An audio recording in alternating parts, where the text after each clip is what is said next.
Salut à tous, bienvenue dans ce tout nouveau concept, un podcast des joueurs, fait par les joueurs sur différents thèmes de la vie quotidienne. Aujourd'hui avec nous Francisco Silva, le coach adjoint, Arthur Peko et Zoran Radic qui vont nous parler donc du fait de partir loin de chez soi pour la première fois. Bonjour à tous, bienvenue dans ce premier podcast des Septors. Donc, je m'appelle Arthur Peko et je vais essayer de guider et d'animer un petit peu ce podcast avec mes deux amis et comparses Zoran Radic et Francisco Silva dit Chiku. Est-ce que vous voulez que je commence par moi expliquer ou on commence par vous? Bah, vas-y, toi, Allez. français, ça sera plus Allez, facile. je suis français. Ouais, c'est mieux. Donc il y aura peut-être, on va essayer d'aider nos deux amis étrangers s'il y a des petites fautes de français, mais je vous rassure, ils parlent très très bien et franchement, vous êtes vraiment bons, les deux, vous êtes On sait, vraiment bons. on sait. Ouais. Donc allez, je commence. Je m'appelle Arthur Peko, donc je viens de Dijon, plus précisément d'un village à côté, ou une ville qui s'appelle Marsanne-et-la-Côte, donc au milieu des vignes.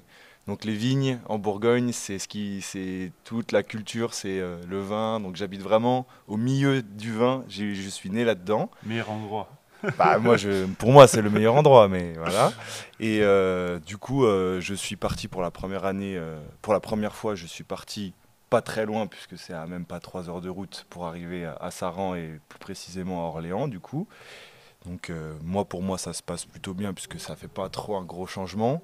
Mais vous, qu'est-ce que vous en pensez, Zoran? Toi, c'est quoi ton parcours? Moi, premier départ, c'était vraiment pas loin de chez moi. C'était juste 40 km de ma ville natale. Et je suis aussi parti chez ma grand-mère. Et c'était pas très compliqué pour de vrai parce que je pouvais facilement aller chez moi chaque week-end quand je finissais avec l'école. Je suis parti à 15 ans, première fois. C'était où la ville? Je suis parti de ma ville Kotorvaros à Banja Luka. Et je te dis, ça va, pour de vrai, c'était pas très compliqué. J'ai senti pas énormément, tu sais, que je suis loin de mes parents et de mes amis. Parce que c'était facile je te dis, chaque week-end aller chez moi et voilà, profiter aussi, sortir avec mes amis et tout ça, ça va. Pour ça. Et premier départ loin de chez moi, c'était quand je suis arrivé à Chartres en France. Et là, c'était un peu compliqué parce que au début, comment j'ai pas parlé français ni anglais, c'était vraiment compliqué de s'intégrer dans l'équipe, même si les autres, tu sais, les joueurs, ils essayent tout le temps de t'aider, mais comment tu ne parles pas la langue, c'était un petit peu compliqué. Mais après, voilà, on a de chance parce que dans ce siècle-là, on a le droit de faire toujours, on peut utiliser le vidéo call et tout ça, c'est vraiment plus facile d'être, on dirait, encore proche avec tes potes et ta famille. Voilà, pour vrai, c'est ça. Et en plus, t'es arrivé pendant le Covid. Ouais, exact. Non, Un an avant? après Après. le Covid, vraiment, quand Covid il a commencé, je suis fait un test ici à Chartres. Et après, je suis parti. Après, les frontières ils sont fermées, tu Ah oui. sais. Ouais, c'était. Juste. Ouais, juste. Bah, je te dis, 12 jours après, je pense qu'ils ont fermé tout. Et voilà, quand je suis retourné en Bosnie, je devais être en quarantaine, c'est Ouais, ça? quarantaine, ouais. Voilà, quarantaine pendant, je pense, 15 jours.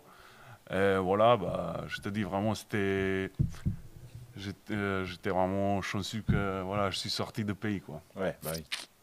Bon, du coup, t'as pu quand même faire quelques trucs, même quand t'es revenu après en France, quand tout a réouvert, t'as pu découvrir un peu la ville, la culture en France. Oui, c'était, bah, je te dis au début, comment j'ai pas parlé, j'ai pas énormément bougé. En plus, quand le Covid vient de finir, on n'a pas trop allé nulle part. Mais après, quand vraiment on se calmait, je suis allé souvent à Paris, d'un peu visiter la ville, culture aussi avec les Français, ils m'ont appris des trucs. Il faut manger tout le temps des fromages et boire des bons vins. Ça, c'est le truc que j'ai appris. Et voilà, pour de vrai, moi, j'aime bien la culture, voilà. Comment ça s'appelle, la nourriture, Ouais. les plats, j'aime bien aussi. Bah voilà, je te dis, la France est énorme, hein. J'adore. Vive la France. Bien. bien éduqué. Merci, merci. Bon, maintenant, Chicou, toi, Bien, ton moi histoire. je suis portugais. Je viens d'une île de Portugal qui s'appelle île de Madère. C'est aussi la île des joueurs plus connus du monde de sport, de Cristiano Ronaldo. Je pense que tout le monde connaît bien. Le meilleur joueur du monde. Le meilleur joueur du monde, bien sûr, de tout le temps. Ça dépend, ça dépend. Non, si tu veux jouer, peut-être c'est mieux que vous dire ça. Non, mais oui, c'est loin de chez moi, mais c'est pas le premier départ que j'ai été parce que à 8 ans avant, j'ai parti de Madère à Lisbonne pour faire les études et pour commencer à travailler. Et là, c'est vraiment le premier départ de chez moi parce que quand j'arrive à ma maison, j'ai pas la famille pour faire la chose. Donc ça, c'est vraiment le premier départ. Maintenant, en France, c'est différent parce que ici, je suis seul toujours, mais il y a couture, c'est différent. Mais la chose que je pense que je manque plus d'ici, c'est que je manque le soleil. Ouais, bah oui. Ça, c'est dur. Le soleil et la température, parce qu'ici, c'est moins degré, ou 0 degré, ou 1 degré. Ça, c'est dur pour les Portugais. Par exemple, quand on est arrivé en janvier, j'ai été en Madère avec 23 degrés. J'ai pris l'avion et quand j'ai sorti de l'avion, c'est 3 degrés, c'est 20 degrés de différence. Ça, c'est une expérience. mais oui, maintenant, je pense que le plus difficile, l'adaptation, c'est la barrière de la langue. Mais j'ai essayé de parler et de développer mon niveau de français, toujours avec les classes de français et tout. Et aussi parce que tous les joueurs, tous le staff, toutes les personnes du club aident beaucoup pour progresser à ce niveau. Et comme Zoran a dit, maintenant en France, c'est un pays incroyable. Tout le monde m'a recevoir très très bien. Donc maintenant, c'est facile de rester ici. Donc, ils n'ont pas le flingue sur la tempe pour dire que la France c'est bien, hein. Ils disent ça de leur plein gré et ils aiment vraiment la France, hein. C'est la vérité. On ment pas, on ment pas. Et comment? Parce qu'il faut savoir qu'au début d'année, du coup, on faisait les entraînements en anglais avec toi et Louis. Vous parliez plutôt en anglais et même nous, on essayait de répondre en anglais, mais vous avez quand même vite parlé français pour presque toute la séance. Même au bout de 2 mois, non? Mais Oui, il y a eu oui, la parce prépa. que on a compris que c'est très important pour la culture française et pour les joueurs et pour tout le monde que tout le monde peut regarder que nous sommes vraiment à essayer de faire la chose bien et essayer de parler la langue et tout. Il y a 2 fois que moi et Louis j'en parle et on fait les erreurs et c'est pour ça que même pendant le début et même 2 fois on parle en anglais parce que notre rôle on a besoin de dire le message avec beaucoup de confiance et précise. Donc si on ne sait pas comment on va parler en français, il y a 2 fois que c'est mieux de parler en anglais. On espère que pour le futur, c'est toujours en français et toujours sans erreur, mais je pense que ça va être avec le temps. Bah, en vrai, moi je Ça trouve va que arriver. c'est très bien. Et ouais, comme tu dis, le dur, c'est les termes techniques. Dès qu'il Mm. faut dire des choses vraiment du jeu qui sont techniques, qui sont précis à une langue, c'est vrai que c'est plus compliqué. Mais en tout cas, nous, on trouve que vous êtes vraiment bon. On comprend vraiment tout bien à l'entraînement. Et bah, je sais pas ce que tu en penses, toi, Ah Zoran. bah, Mais moi je pense pareil. Dans 2 mois, ils ont appris vraiment, vraiment vite français. Parce que moi, je me souviens, moi j'ai pris beaucoup de temps pour commencer de parler. Je pouvais comprendre des phrases, mais j'arrivais pas, j'hésitais toujours de commencer, d'entrer dans une discussion avec des Français. Et eux, ils ont vraiment vite commencé de parler avec vous. Tu sais, ils n'ont pas hésité de parler. Et moi, bah, je dis, voilà, je compare avec moi. Je te dis, pour moi, c'était compliqué de commencer, voilà, discuter et tout ça, de parler. Parce que j'avais toujours peur que je vais dire mauvais, tu sais, des trucs, ou je vais me tromper. J'essaie d'être parfaite, mais quand tu commences d'apprendre une langue, j'ai compris après que voilà, tu dois parler même si tu fais des erreurs. Ça va pas dire voilà, que tout le monde va rigoler, je ne sais pas, mais comme ça, tu montres que tu as envie d'apprendre la langue et tout ça. Non, C'est mais important aussi pour voilà, de montrer que tu respectes la culture où tu es arrivé, que voilà, le pays qui t'a laissé de rentrer, on va dire, qui t'a accueilli, voilà, c'est un bon signe, on va dire, que voilà, tu peux donner aux gens qui sont autour de toi. Ouais. ouais, c'est ça que tu Voilà. dis, c'est respecte la culture. Parce que Ouais. vraiment, quand on est arrivé ici, tout le monde a fait aussi l'effort pour comprendre l'anglais. Et donc, si tout le monde a fait l'effort pour nous comprendre, nous avons besoin de faire vraiment l'effort pour commencer à parler la langue du pays que nous sommes. Ça, je pense que c'est très, très important. Après, aussi en Portugal, euh, le plus important ou le plus fort de l'économie de Portugal, c'est le tourisme. Et là, tout le monde, pas tout le monde, mais beaucoup de monde parle anglais très bien.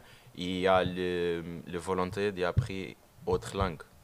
Et même dans l'école, j'ai été français dans ma école, mais ça va être beaucoup de temps que j'ai été, donc je m'ai oublié de beaucoup de choses. Mais avec le temps, je pense qu'il va arriver mieux et mieux. Ouais. Puis J'espère. même au Portugal, avant, c'était même le français qui était appris à l'école avant l'anglais, non? Non, Les plus anciens, non? non, normalement en Portugal, tu commences première avec l'anglais, mais directement c'est obligatoire l'anglais et le français. Ok. Et après, quand tu vas à très haut niveau, tu peux choisir, l'anglais c'est toujours obligatoire, mais après tu peux choisir au français, ou l'espagnol, ou les autres langues que tu veux. Ok. Ah, oh, ça va, mais allez, on retourne sur le thème pour de vrai. Plus dur quand tu pars de chez toi, je ne sais pas à quel âge tu pars. Par exemple, moi, j'ai pensé aussi, quand je suis parti de Bosnie, je te dis que peut-être c'était plus dur pour mes parents quand j'étais jeune. Et je pense vraiment que dans ce cas-là, je pense que c'est aussi compliqué pour les parents quand les enfants ils partent loin de chez eux. J'en sais pas, dans tous les cas, quand moi je dis, je sais pas, est-ce que c'est le même sentiment pour Chico, comment il est parti, voilà, il avait 25, 26 ans, déjà il était grand, je pense c'était plus dur pour lui, il s'est adapté que voilà, pour moi, je dirais, comment je suis jeune, je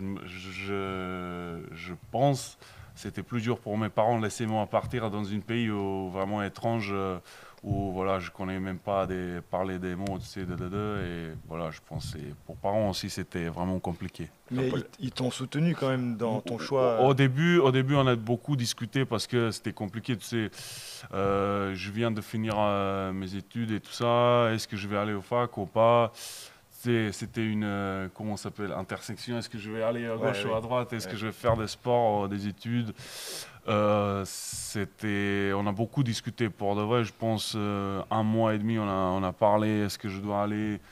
Est-ce que ça sera bon pour moi? Comment je te dis, ils ne savaient pas qu'est-ce qui va se passer là-bas parce que j'ai pas parlé. Est-ce que je vais m'adapter? Est-ce que voilà. Et pour de vrai, après, en discussion avec eux, j'ai dit, est-ce que, comment c'est, moi j'avais déjà 18 ans, c'était à moi de choisir pour de vrai. Ils m'ont dit, voilà, c'est ton choix. Après, ils m'ont donné des conseils. Et après, je me suis dit, pourquoi pas essayer pour ne pas regretter après, voilà, quand je vais avoir, je ne sais pas, 30 ans, je pouvais dire, ah, je pouvais être en France, je pouvais être meilleur gardien du monde, j'en sais pas, des trucs de, tu sais, pour ne pas regretter en futur, quoi. Il faut essayer, après, voilà, de voir qu'est-ce que ça va donner. Et je pense que je pouvais rien perdre, parce que en plus, j'ai dit, j'ai découvert une culture, voilà, j'apprends la langue. Il n'y a que des bénéfices que j'ai quand je suis parti de chez moi, voilà, et c'est toujours facile de retourner chez nous, quoi. C'est toujours une option, mais voilà, mais Je comprends très bien ce que tu dis. Je sais pas comme tu penses, Arthur, parce que tu es plus proche de nous, mais par exemple, quand tu manques ta famille, en 3 heures de voyage, tu peux aller là. Et je comprends très bien parce que pour la première départ que j'étais de Madère, même à Lisbonne, c'est le même pays, la langue c'est la même, la culture c'est la même, mais toujours il y a l'adaptation que tu as besoin de faire. Oui, ça c'est sûr. Donc, Et puis pour retourner de Lisbonne à Madère, tu es obligé de prendre l'avion. l'avion. Ouais, donc Ouais. déjà, c'est pas. Donc c'est, Ouais, ça, c'est un ouais, autre c'est truc. pas, ça, Ouais. ça, il m'a préparé pour ce moment-là. Mais je comprends très bien parce que les premières départs, on manque beaucoup notre famille, on manque beaucoup notre ami plus proche, même notre style de vie. Parce que, c'est pas, tu es habitué à une chose et après tu as besoin de changer. Oui. Et ça, c'est dur. Mais aussi, je pense, j'essayais de penser ça toujours quand je suis plus triste ou plus mal. Je pense toujours la bonne chose de ça, que c'est on a la chance de faire la chose qu'on aime vraiment.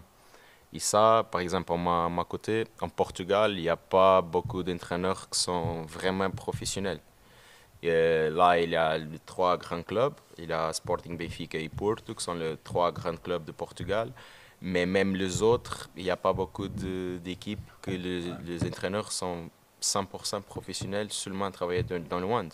Par exemple, la saison dernière, nous avons été un grand club, un club d'histoire de Portugal, historique de Portugal, que c'est le Clube de Futebol dos Belenenses, que tout le monde connaît très très bien pour portugais parce qu'ils ont beaucoup d'histoire, mais je ne suis pas professionnel de ce club parce qu'il n'y a pas l'argent, il n'y a pas le... T'es obligé de travailler un truc Ouais, à côté, quoi. donc normalement, je travaille pour le club et je donne les classes d'éducation physique à le même jour. Donc c'est toujours à travailler, tous les jours à travailler. Après, tu as besoin de faire beaucoup de travail. Et voilà, et ici en France, la chose que je pense que c'est très très forte, c'est la culture sportive. Et ça, c'est une différence brutale, gigantesque quand on compare avec Portugal. Parce qu'ici, par exemple, les supporters, quand ils vont à le match, c'est pas parce ils vont regarder vraiment un sport, vraiment un événement social. En Portugal, il n'y a pas culture de sport. Il y a la culture du club. Par exemple, nous ici, pour habitude, on parlait de sport, toujours 2000 personnes dans le palais. Normalement. Ouais, ça dépend. Ouais, mais normalement, c'est oui, il y a 2000, certains clubs où 1008. c'est moins. Ouais, j'ai oui. dit de notre club parce que c'est notre réalité. Mais après, en Portugal, tu parles de deux clubs très forts, par exemple Benfica Sporting, qui sont un club de foot, qui normalement il y a beaucoup de naming et tout, il y a beaucoup de supporters. Et après, tu vas regarder un match comme ça et tu vas dans le palais de Benfica, imagine. Tu vois 1800 personnes Oui, à regarder le match. Mais après, tu vas regarder un match de Benfica contre autre club de la première division et tu as seulement 60 personnes. Ouais, ok. Et ça, c'est une différence que je pense c'est incroyable. Tout la chose qu'un match a ici en France, après le match, qu'il y a que tout le monde parle, le joueur parle avec le supporter, avec le partenaire, toute cette dynamique, je crois que c'est même incroyable. Et après, quand notre club organise le showcase aussi, ça c'est autre chose. C'est le meilleur truc. Autre chose. C'est autre chose parce que c'est unique, c'est presque unique en France. Et surtout pour un club de deuxième division, même si ça a déjà été le cas en première division. Et oui, là pour le coup, ça c'est propre à ici et c'est vraiment incroyable et unique. Est-ce qu'on a encore un petit peu de temps? Eh ben, on peut attaquer le dernier sujet. Donc on a parlé de vos familles, comment elles pensaient si elles vous soutenaient. Et qu'est-ce que vous pensez de partir loin de chez soi et de sortir de sa zone de confort pour construire sa carrière, que ce soit sportive ou même se construire humainement, de partir loin, de découvrir d'autres cultures? Qu'est-ce que ça... C'est important? Oui, c'est très important. Dans un moment dans la vie, il faut partir voilà, et sortir de la zone de confort. Parce que c'est ça que te construit comme un homme, comme une personne, j'en sais pas. Il faut essayer voilà, de sortir de la zone de confort parce que Je te dis, pour moi, je pense que c'était un bon moment de partir de chez moi. Comment mes amis, je connais, tout le monde commence de faire la même truc. Tu sais, tu sors, tu bois, tu fais des trucs un peu voilà, bizarres, mais c'est la vérité. Comme ça, quand je suis parti de France, bah, là, c'est la vérité. Tu changes un peu de vision, voilà, tu vois un peu différent la vie parce que même si tu es jeune, quand je suis arrivé, j'ai essayé d'être meilleur possible ici pour, voilà, pour construire ma carrière, d'essayer d'être meilleur dans ce que je fais, pour montrer que je ne suis pas venu ici pour être vraiment juste je suis là, voilà, et un étranger en plus, et, voilà, quand il finit son contrat, il part. Non, non, non, moi j'aimerais bien être meilleur, j'essaye de donner tout pour voilà, être meilleur. Après, voilà, est-ce que ça sera assez ou pas, j'en sais pas, mais voilà, je donne mon max et après on verra qu'est-ce qui se passe.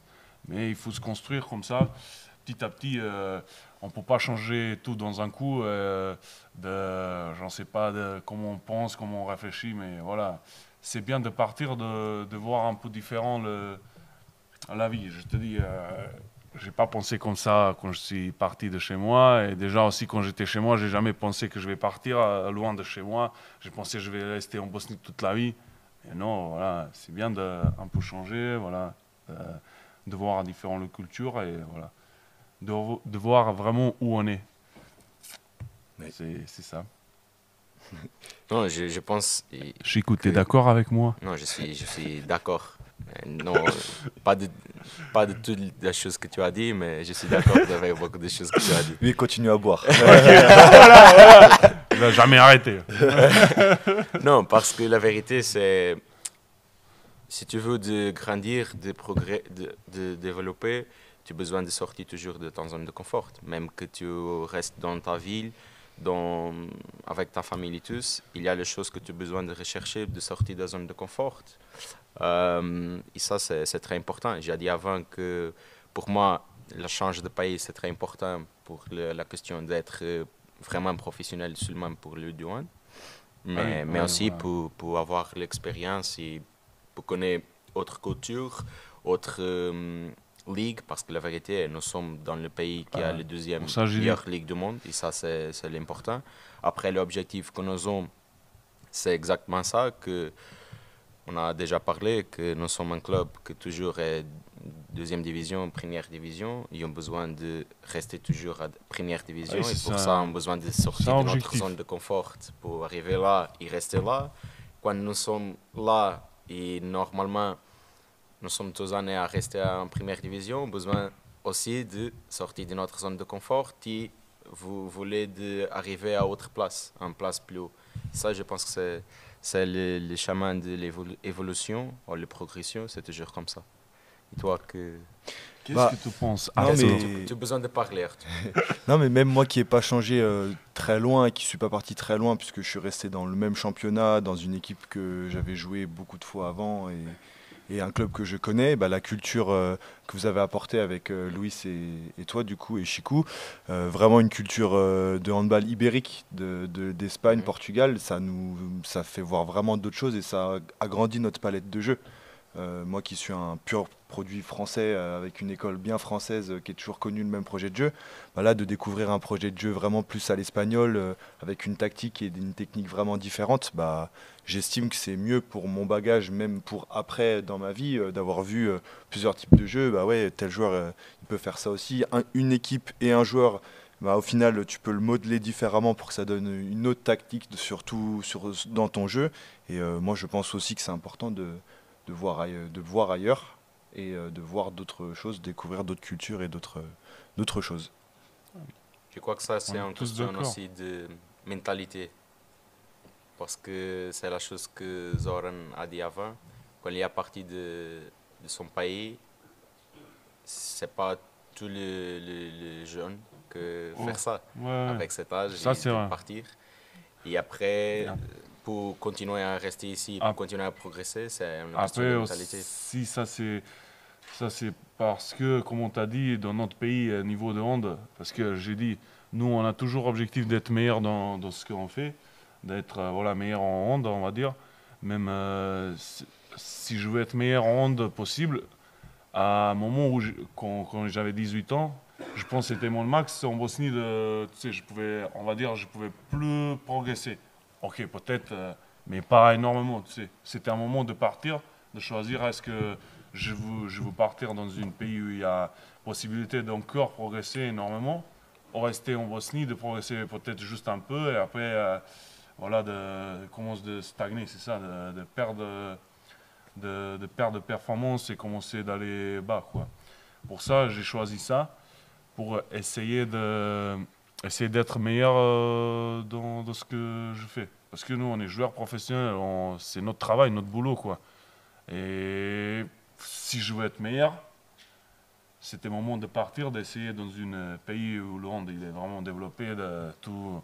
Je vous dis, vous avez vraiment financièrement, vous êtes vraiment bien. Tout, je te dis aussi des matériels, tous les salles, voilà, comme Chico il a dit, il y a beaucoup de supporters, il y a tout ça.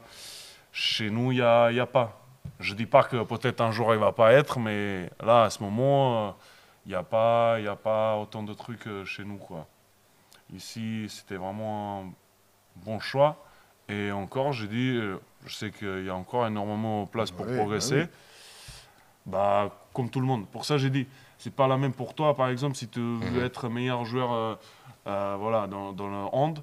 Je te donne un exemple. Pourquoi tu vas aller, je ne sais pas, dans un autre pays, c'est logiquement, tu dois rester ici plus longtemps, tu sais, parce que c'est un championnat où tu peux progresser jusqu'à, je ne sais pas, 25-6 ans. Après, voilà, si tu es vraiment bien, tu peux aller, je ne sais pas, avec Veszprém, Barcelone, voilà, et tout ça. Même encore, tu peux rester Paris, Montpellier, non, tu connais. Tu comprends, c'est l'équipe qui sont meilleure équipe du monde, quoi. Tu n'es pas obligé forcément de partir de chez toi pour être meilleur dans ce que tu as fait, ce que tu fais. Pour ça. Bon, on n'a plus le temps. Merci messieurs, merci Zoki, merci Chikou, et puis à la prochaine.